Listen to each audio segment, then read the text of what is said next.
오늘 하나님 말씀 보겠습니다. 창세기 11장 27절부터 12장 4절까지입니다.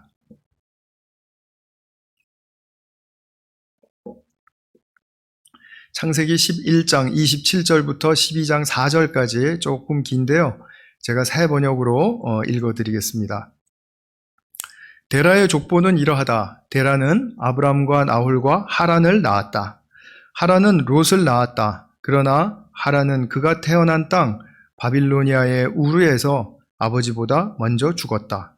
아브라함과 나홀이 아내를 맞아들였다. 아브라함의 아내의 이름은 사레이고 나홀의 아내의 이름은 밀가이다. 하란은 밀가와 이스가의 아버지이다. 사레는 임신을 하지 못하여서 자식이 없었다.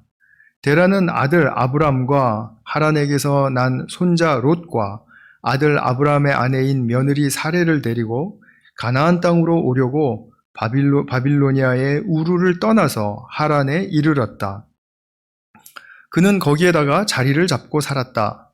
데라는 205년을 살다가 하란에서 죽었다. 주님께서 아브람에게 말씀하셨다. 너는 네가 살고 있는 땅과 네가 난 곳과 너의 아버지의 집을 떠나서 내가 보여주는 땅으로 가거라. 내가 너로 큰 민족이 되게 하고 너에게 복을 주어서 네가 크게 이름을 떨치게 하겠다. 너는 복의 근원이 될 것이다. 너를 축복하는 사람에게는 내가 복을 베풀고 너를 저주하는 사람에게는 내가 저주를 내릴 것이다.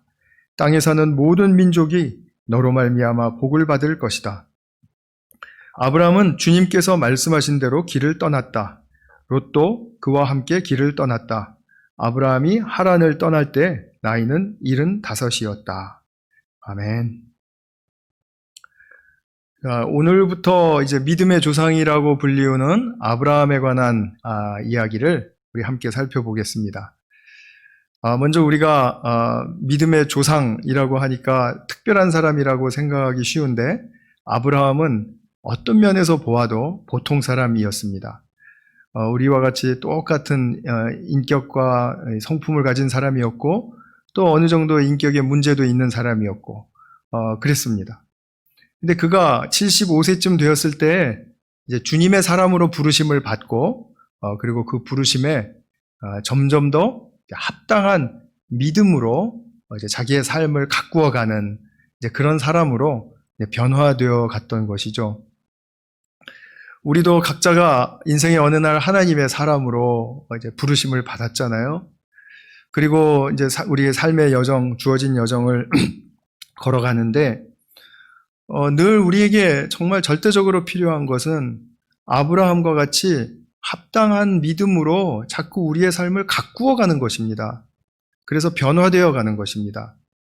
그러기 위해서는 어떤 하나님을 만나야 하며 또 우리가 하나님에 대해서 또 동료 사람들에 대해서 또 이 피조계에 대해서 어떤 마음과 태도를 새롭게 가져야 하는지 그것을 우리가 배워야 하죠. 이제 그것을 바로 아브라함 이야기를 통해서 이제 배우려고 하는 것입니다.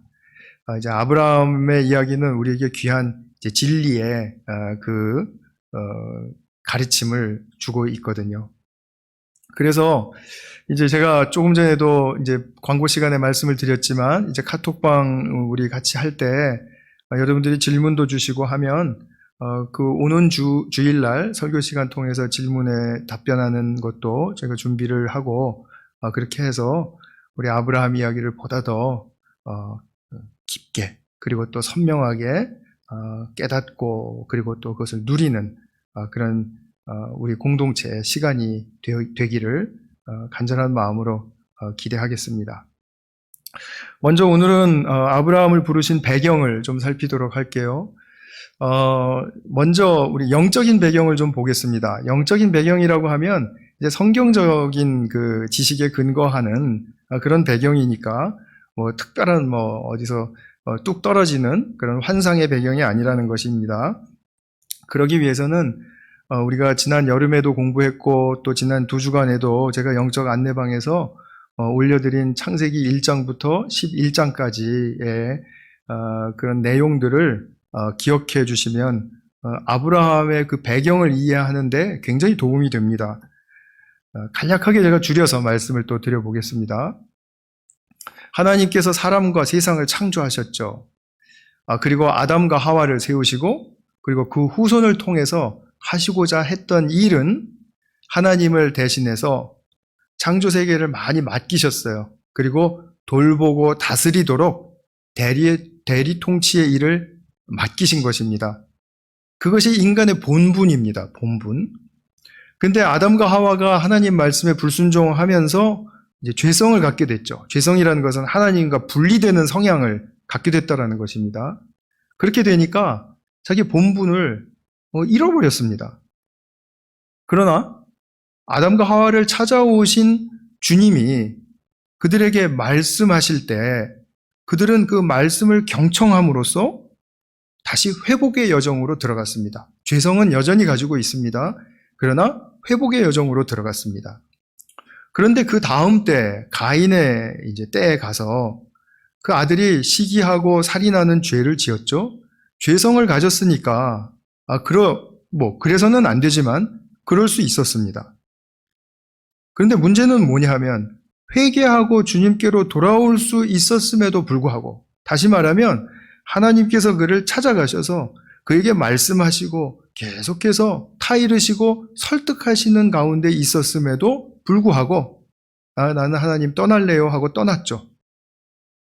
이것을 계기로 해서 가인의 후손들이 이제 아담의 또 한 후손의 계열이었던 그 셋의 계열, 경건 계열이라고 불리우는 하나님을 예배하는 그런 계열 사람들까지도 큰 악영향을 미치게 되어서 노아 시대에 가서는 더 이상 용납될 수 없는 그런 부패와 폭력이 만연하는 그런 시대가 되었죠. 그래서 하나님께서는 이제 그들을 돌이키시기 위해서 심판하셨습니다.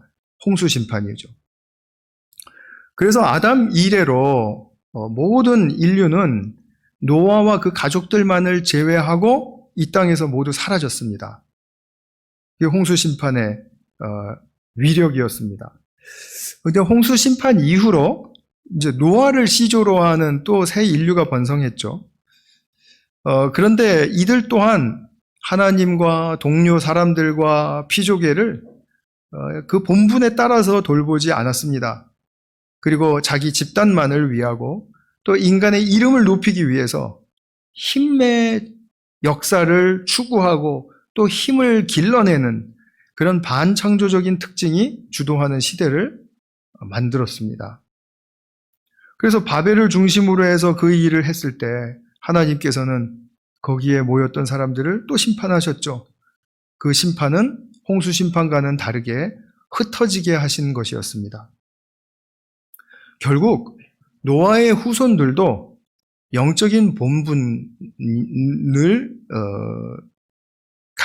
지닌 그 삶, 영적인 그 가치가 담긴 삶, 즉 하나님을 높이고 피조계를 섬기고 다스리는 그런 영광스러운 본분을 다 잃어버렸던 것입니다. 그러니까 자기밖에는 안 보이고 자기 집단밖에는 안 보였던 것이죠. 하나님께서 바벨에 모였던 사람들을 흩으셨다라는 것은 인간의 참 직분의 가치를 잠시 유보시키신 것을 의미합니다. 다시 이제 새롭게 하실 무언가 하나님의 영적인 품고 계시는 시간을 이제 가지셨던 것입니다. 그러나 누누이 말씀드렸듯이 주님의 심판은 무너뜨리고 흩으시고 사라지게 하는 것이 아닌 새롭게 하시려는 최종 목적을 갖는다고 말씀을 드려왔죠. 자, 다시 한번 무엇을 새롭게 하십니까?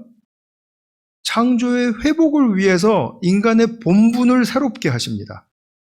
우리가 무엇을 해야 하느냐, 어떻게 살아야 하느냐, 그 문제에 있어서 우리 존재부터 잘 들여다보게 하시면서 그러면서 우리가 잘 성찰해서 주님께서 원하시는 뜻과 그 가르침을 잘 배워서 우리의 본분을 회복하는 것입니다. 그래서 사람이 하나님을 높이고 피조계를 잘 돌보는 그런 본분을 회복시키기 위함이라는 그런 뜻이죠. 이런 본분을 회복하면 어떤 축복이 일어나죠? 인간에게는 하나님의 생명의 복이 크게 역사하기 시작합니다. 근데 그 복이라는 것이 굉장히 동적인 동력의 그 성격이 있기 때문에 자기 안에서만 역사하지 않아요. 그 생명의 복은 흘러가게 되어 있습니다. 그래서 다른 사람에게로 흘러가고 또 세상으로 흘러가고 하는 그런 흐르는 복이 우리에게서 역사하게 된다는 것입니다. 이것이 바른 본분을 회복할 때 일어나는 축복입니다. 이 목적을 위해서 하나님께서는 바벨 사건으로 말미암아 흩어진 사람들 가운데 한 가지 위대한 일을 행하셔요. 즉, 흩어진 것은 본분을 유보시키는 일이라고 말씀을 드렸죠. 그래서 인간의 본분이 살아나지 않았습니다. 근데 그렇게 흩어진 가운데에서 창조의 회복, 인간의 본분의 회복을 위해서 한 가지 위대한 일을 행하시는데 그것은 무엇일까요? 바로 아브라함을 부르신 일이었습니다. 아브라함은 그 사람이 살았던 그 우르라는 지역의 그 특징이 뭐냐면 세속을 대표하는 상업적이고 그리고 문화가 굉장히 발달했던 또 문명도 발달했던 그런 지역이었습니다. 지금으로 말하면 이라크의 이제 한 지역이었고요. 또 성경에는 바빌로니아의 우르였다 이렇게 말하죠. 그 똑같은 지역을 가리키고 있습니다. 아브라함이 부르심을 받았던 그때는 주전 20세기쯤이었습니다. 그러니까 지금으로부터 한 4,000년 전 정도였다라는 거죠. 그때는 중기 청동기 시대였습니다. 굉장히 획기적인 발전이 일어나고 그 변화가 아주 컸던 시기였습니다. 1920년대에 이제 고고학자들이 그 아브라함이 살던 그 우르라는 지역에서 그 아주 그때 고대 문물을 발견했습니다. 유물들을 발견했는데 그냥 이렇게 하나의 물건에 해당하는 것들이 아니었어요. 그 마을 전체가 다 이렇게 드러나게 되는 그런 일들도 있었습니다. 이렇게 보면은 뭐 정원을 둔 방을 뭐 열 몇 개를 가진 그 호화 2층 주택이 발견이 되었고요. 또 상원과 하원으로 나누어졌으리라고 그 추정되는 그런 의회 건물도 발견이 되었고요. 여러분 그 지구라트라는 그 말을 들어보신 적이 있죠? 그 수메르족 속에 그 아주 발전시킨 그 상징적인 그 문물이죠. 말하자면 우리가 말하는 바벨탑과 같은 것입니다. 지금 바벨탑이라고도 이야기하는 사람들이 있죠. 그 큰 그 평지에다가 넓은 평지에다가 산을 만드는 것입니다. 그것도 인간의 그 벽돌 같은 것들로 산을 만들고요. 높은 산을 만든 그 위에다 또 탑을 세우는 것입니다. 그래서 한번 오늘 인터넷 찾아보십시오. 지구라트. 영어 스펠링은 나중에 알려드리겠습니다. 지구라트를 찾아보시면 그 좀 상상할 수 있는 그런 그 이제 광경이 이제 그 이미지로 우리가 볼 수가 있습니다. 그리고 또 그런 그 발전된 그 지역 지역은 이방신들의 집합 장소이기도 했습니다. 근데 이방 종교의 특징은 뭐죠? 형상을 만든다라는 거죠.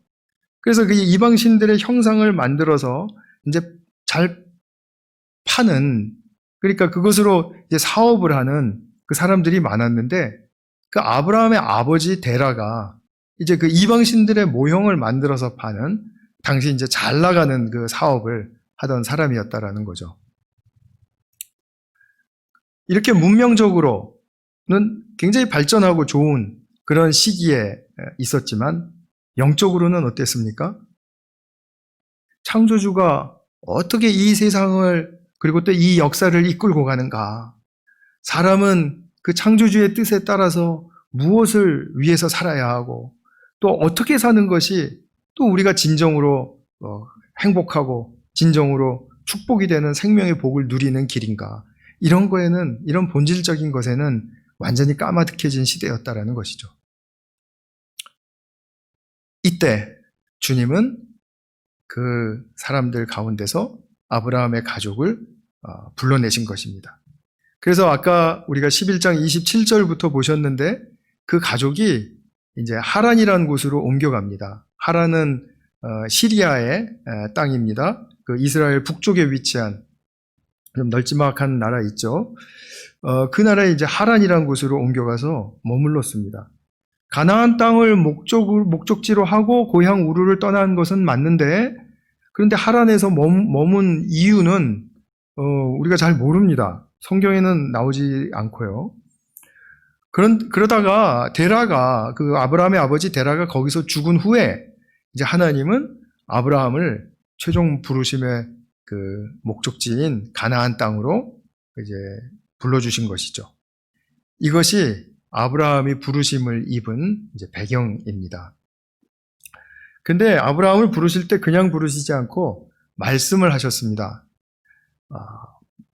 그래서 그 말씀으로 말미암아 아브라함이 듣게 하시고, 그리고 하나님이 어떤 분인지를 알게 하셔서 하나님과 그 아브라함이 이제 관계를 이제 새롭게 형성하게 되었다라는 것입니다. 인격적인 관계를 맺으신 거죠. 아브라함은 하나님이 말씀하신 것에 대해서 내적인 확신을 가지고 응답했습니다. 그래서 오늘 아까 읽으신 본문 4절에 보면 아브라함이 여호와의 말씀을 따라갔다고 그렇게 말해요. 이것이 놀라운 은혜의 사건입니다. 이거는 인류 역사의 획을 긋는 사건이라고 말할 수 있습니다. 그 정도로 큰 사건입니다.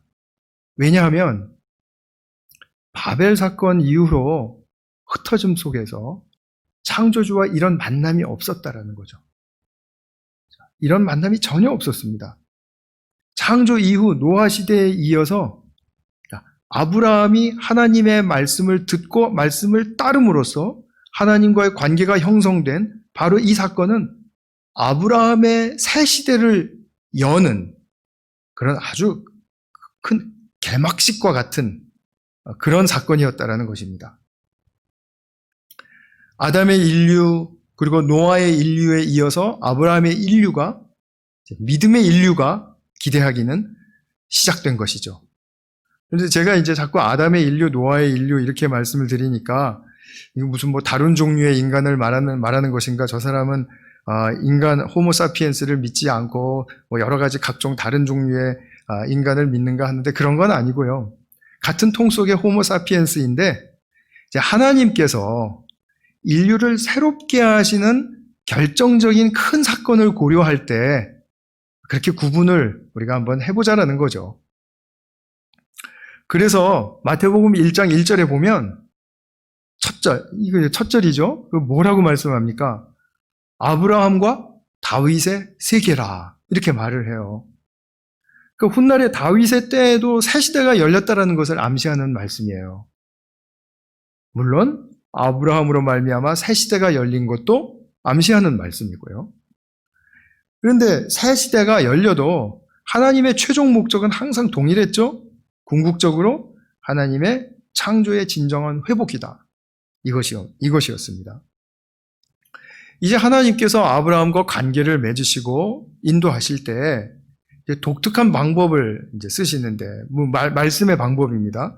근데 그 말씀하시는데도 조금 더 또 구체적으로 들어갈 수가 있습니다. 그것은 말씀을 언약의 방식으로 하신다라는 겁니다. 언약, 약속하시는 방식으로. 그래서 언약을 맺으시고 또 그러니까 언약의 관계가 맺어지는 거죠. 그리고 서로 언약을 잘 지키는 거예요. 하나님은 하나님 쪽에서 잘 지키시고 또 언약을 맺은 상대인 아브라함도 그 언약을 잘 지키고, 그럼으로써 주님이 목적하신 뜻을 이루어가는 그런 방식입니다. 그래서 오늘 1절에서부터 3절까지 보시면 먼저 뭐라고 그러시냐면 네게 보여주는 가나안 땅으로 가라. 거기를 가면 이제 이렇게 말씀하시는 거예요. 거기를 가면 첫 번째로 너로 큰 민족을 이루겠다. 아직 아들이 없거든요. 그래서 11장에 보면은 사례가 자식이 없다라는 것을 강조하는 말씀이 나온 것을 아까 보셨죠? 아들이 없는데 너로 말미암아 큰 민족을 이루겠다. 두 번째로는 복을 주어서 내 이름을 창대케 해주겠다. 그러니까 무슨 말이냐면 하나님이 보내주시는 땅으로 가서 거기서 말씀을 잘 들으면, 그러면 그 잘 따른 그 믿음의 본으로서 아브라함의 이름이 창대하게 해주겠다. 그런 뜻입니다. 그러니까 믿음의 복의 모델이 되게 해주시겠다. 그래서 오늘날 우리도 아브라함을 공부하는 이유가 뭡니까? 믿음의 모델이 된 그 진리를 우리가 배우고자 하는 것이지 않습니까? 그래서 큰 민족을 이루겠다. 그리고 너의 이름을 창대하게 하겠다. 믿음의 본이 되게 하겠다. 그 다음에 세 번째로는 복과 저주의 원리를 제시하십니다. 너를 축복하는 자는 내가 축복하고 너를 저주하는 자는 내가 저주하고. 그래서 이것이 복과 저주의 원리예요. 말하자면 그 원리의 가장 기본이 되는 것은 뭐냐면 그 복의 주관자가 나 하나님이다 라는 것을 지금 말씀하시는 겁니다. 복을 주는 분도 하나님, 거두어 가시는 분도 하나님, 저주를 하는 분도 하나님, 저주를 거두어 가시는 분도 하나님. 바로 이렇다라는 거예요. 그래서 그 복의 주권자가 되시는 하나님을 계속 인정해 드리면서 살아야 하는 바로 그것이 이제 세 번째 축복의 통로가 되는 길이었습니다. 하나님은 이 언약의 내용을 아브라함의 삶의 여정에서 이렇게 한 번만 말씀하신 게 아니라 계속 반복해서 말씀을 해주십니다. 이제 앞으로 우리가 그것을 볼 것입니다. 몇 번 나오는지 세다가 잊어버릴 정도로 많이 나옵니다. 그래서 계속 상기시켜 주시는 것이죠. 그래서 하나님의 이것은 섬세하시고 또 굉장히 그 사랑하시는 이 자비세요. 자비로우심을 말씀하고 있는 것입니다. 계속해서 한 번 말했으니까 들어가 아니라 계속해서 새로 말씀하시는 것처럼 말씀해 주신다라는 거죠. 그래서 이 언약의 기초 위에 좀 더 확대된 그리고 좀 더 구체화된 그런 형식으로 이제 계속해서 이 언약을 말씀하심으로써 이 아브라함과 주님과의 관계가 더욱더 바르게 되고 더 깊이 갈 수 있는 그 은혜의 길을 걷게 하시는 것입니다. 그래서 하나님은 언약의 방식으로 오늘날에도 우리에게도 마찬가지입니다. 그리스도 안으로 들어오면 우리로 말미암아 축복의 통로가 되게 하시겠다라는 그것은 바로 이것과 연장선상에 있는 것입니다. 그래서 그 언약의 방식으로 자녀와의 관계를 늘 유지하시고 성장시키시고 그리고 하나님의 창조의 회복의 뜻을 더 깊게 알게 하시고 이루어 드릴 수 있도록 그렇게 하시는 것입니다. 이 언약을 자꾸 이제 상기하고 이 언약대로 살고자 애를 쓰게 되면 자기의 인생의 삶 속에서 무엇이 점점 더 선명하게 떠오르냐 하면 하나님께서 나와 세상을 회복시키시려는 그렇게 새롭게 이루실 하나님의 나라를 딱 이렇게 보게 하세요. 근데 이 하나님의 나라는 생뚱맞은 나라가 아닙니다. 왜냐하면 에덴에서 이미 보여준 그 중요한 하나님 나라의 요소들이 이미 거기서 보여졌기 때문이에요. 하나님이 원하시는 땅이 있습니다. 에덴도 그 특정한 장소였죠. 거기서 생육하고 번성하라고 하셨죠. 많은 후손을 말씀하시는 것입니다. 아브라함에게도 지금 그 백성을 주시겠다고 말씀하셨죠. 그리고 주님이 복의 주권자가 되셔서 그 에덴에서도 복을 흐르게 하시고 멈추게도 하셨죠. 마찬가지입니다. 아브라함에게도 축복하는 자와 저주하는 자를 축복하시고 저주하시겠다고 그렇게 말씀하셨어요. 그러니까 하나님의 나라라는 것은 영역이 중요합니다. 오늘날 우리에게는 그리스도 안이라는 영역이고요. 그 다음에 백성이 중요합니다. 백성이 없으면 나라가 성립이 안 되죠. 그래서 오늘날 우리가 그리스도 안으로 들어온 믿음의 백성들, 우리예요. 즉 아브라함 시대로 말하자면 아브라함이 낳는 백성들, 후손들이에요. 그 다음에 예나 지금이나 주님은 주권자가 되시는 것이죠. 그래서 이 언약 안에 살게 된 아브라함은 그럼 이제 좀 특별한 우리와는 좀 다른 삶을 살게 되었는가? 아니라는 거죠. 모든 다른 사람들처럼 오늘날 우리처럼 삶에서 기쁜 일도 있고 슬픈 일도 있고 화나는 일도 있고 또 실수와 상처도 많고 또 당하는 일도 많고 우리 모두가 그렇죠. 불가항력적인 일도 많고요. 세상에 기쁜 일만 있는 사람 없고 슬픈 일만 있는 사람 없죠. 이 가운데 우리가 아브라함의 믿음을 생각하고 배울 때 과연 사람이 이러한 슬프고 또 뭐 아프고 뭐 기쁘고 뭐 이러한 가운데서 무엇을 바라보며 살아야 하는지 우리가 배울 수가 있습니다. 그래서 제가 예배 시작할 때 읽어드린 히브리서 11장 13절에서 16절까지의 말씀이었는데 제가 다시 한번 뭐 중요한 부분이기 때문에 읽어드리고 이 부분에 대해서 좀 같이 나눔을 갖고 말씀을 맺도록 하겠습니다. 히브리서 11장은 믿음장이죠. 그래서 태초부터 믿음을 가졌던 선진들의 그 믿음의 그 행동과 삶을 소개하고 그리고 이렇게 말합니다. 사라까지 이제 소개를 하고 난 다음에 13절에 이 사람들은 모두 믿음을 따라 살다가 죽었습니다. 근데 믿음을 따라서 사는 모습이 어떤 모습이었나, 무엇이 특징이었냐 하는 것을 이제 설명해 주는 것입니다.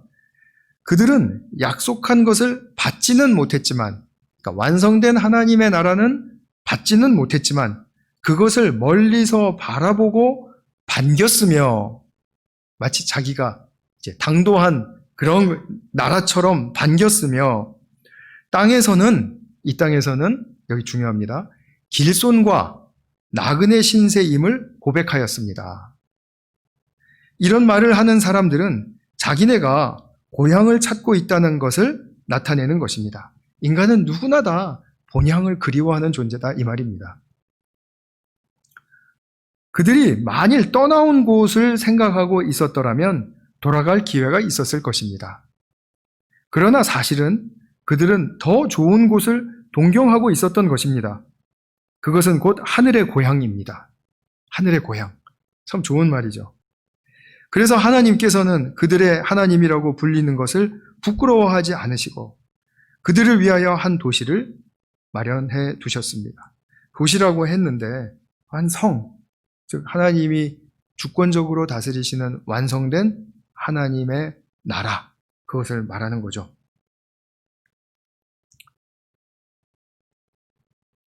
우리가 살아가면서 하나님의 언약의 그 완성된 단계는 아브라함처럼 우리도 아직 다 보지는 못했습니다. 근데 그것을 바라보면서 자기들이 이 땅에서 어떻게 살았느냐, 그 굉장히 중요한 문제이지 않습니까? 근데 우리는 이 땅에서 길손과 나그네라고 고백을 하는 것이죠. 그리고 우리가 길손과 나그네 신세를 면하기 위해서는 내가 떠나왔던 그 고향으로 내가 돌아가야 돼. 라고 생각을 할 때 우리가 태어난 그 고향을 생각했다면 우리는 지금도 얼마든지 길손과 나그네 신세 벗을 수 있죠. 그러나 그것이 진짜 고향이 아니고 하늘의 고향이 있다라는 것을 알았다라는 것이죠. 그렇기 때문에 나는 이 땅에서 길손과 나그네 신분을 버릴 수가 없습니다. 그렇게 고백했다라는 것입니다. 근데 나그네 신분을 고백한다라는 것이 좋은 것도 아니고 나쁜 것도 아니에요. 굉장히 중립적인 단어입니다. 혹 여러분들 중에 이 길손과 나그네라고 고백한 것이 자기를 한탄하고 우리는 방황할 수밖에 없는 존재라고 생각하고 말하는 그것일 거다라고 믿는 분들이 있으실지 몰라요. 그렇지 않습니다. 길손과 나그네이기 때문에 얻는 혜택이 있습니다. 그것이 뭐냐면 내가 길손과 나그네로서 이 땅에서 살아가면서 하늘이 고향임을 알 때 나는 이 땅에서 어떤 일이 일어나도 길손과 나그네이기 때문에 이것은 벗어날 것이고 그리고 하늘에 완성된 나는 그 고향을 바라보는 그 방향성을 꼭 기억할 수 있게 만들어주는 말이기 때문에 그래요. 그러니까 우리 인생에서 어떤 일이 일어나든지 오늘도 우리가 정말 수십 가지 수백 가지 일을 만날 것입니다. 그 중에는 기쁜 일도 있고 슬픈 일도 있고 또는 뭐 중립적인 일들도 있겠죠. 그러나 모든 일들을 통해서 내가 길손과 나그네임을 고백하면 나는 이런 일들을 딛고 넘어서서 하늘을 바라보는 사람이다. 그리고 하늘이 나의 고향인 사람이다.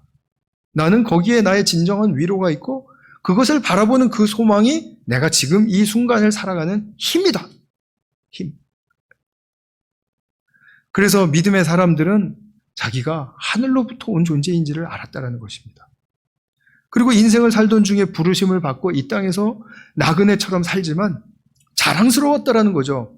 왜냐하면 지금 내게 일어나는 일들이 나의 삶의 가치를 규정하지 못해요. 그거는 지나가는 일들이에요. 그리고 다시 주님이 예비하시고 완성시키실 그 성이 있다. 고향이 있다. 거기에 나는 영광스럽게 입성한다. 저는 오늘 읽은 말씀 중에서 정말 감동스러웠다는 것이 주님이 결코 부끄러워하지 않으시고 우리를 맞아주신다라는 말씀이었습니다.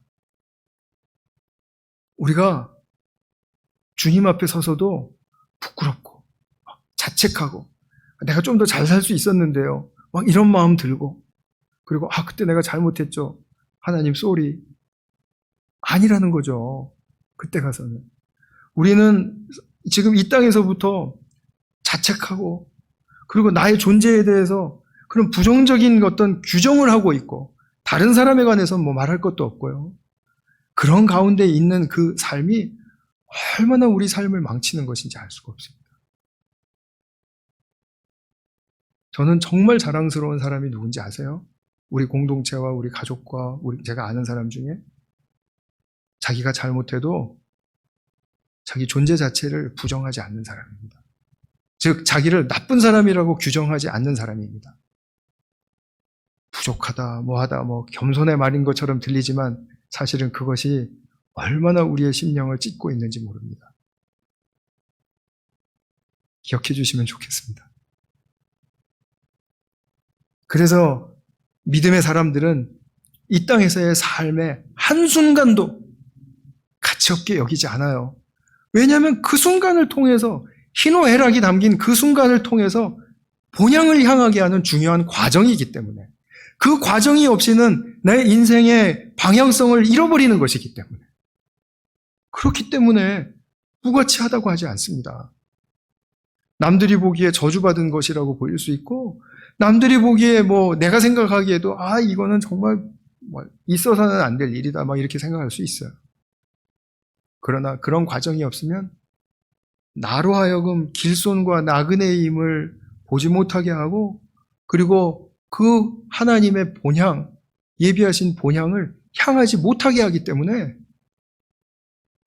그 일의 가치는 나로 하여금 하나님을 바라보게 하는 바로 그 방향성을 잡게 하는데 가치가 있다는 것을 꼭 기억해 주시기 바랍니다.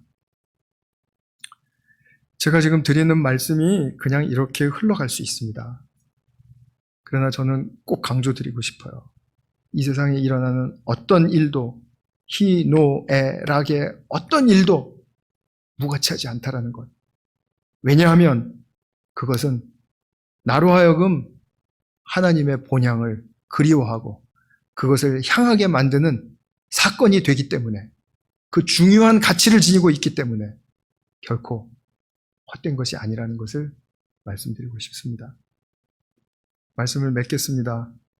우리가 아브라함의 믿음의 길을 우리가 함께 이제 걸으면서 하나님 나라를 이루시는 그 에덴의 회복의 삶을 우리가 배울 수 있기를 소망합니다. 오늘 말씀을 통해서 이제 이번 주부터 시작되는 묵상반 이제 참여에 동기부여가 되길 바라는 마음이 정말 크고요. 그리고 아브라함에게 주셨던 말씀의 축복이 우리 성도님들께 모두에게 늘 채워지고 풍성하기를 축원합니다. 같이 한번 기도하겠습니다. 사랑하는 아버지 하나님, 참으로 흩어지고 인생의 영적인 모든 방향성을 잃고 그리고 자기의 힘만 의지하며 살아가던 그 시절에 아브라함이라는 한 인물을 만나주시는 그 위대한 영적인 구원의 사건이 일어나게 하여 주신 것을 진심으로 감사드립니다. 이제부터 우리가 이 아브라함이 부르심을 받고 어떤 삶을 살아갔는지, 무엇을 배우며 무엇을 고치며 무엇을 내려놓으며 살아갔는지 우리가 그것을 바라볼 때 정말 본향 바라보는 그 믿음, 그 기저에 잃어버리지 않고 잊어버리지 않도록 지켜주시고 우리를 붙들어 주시옵소서. 우리 구주 예수 그리스도의 이름으로 기도하였습니다. 아멘.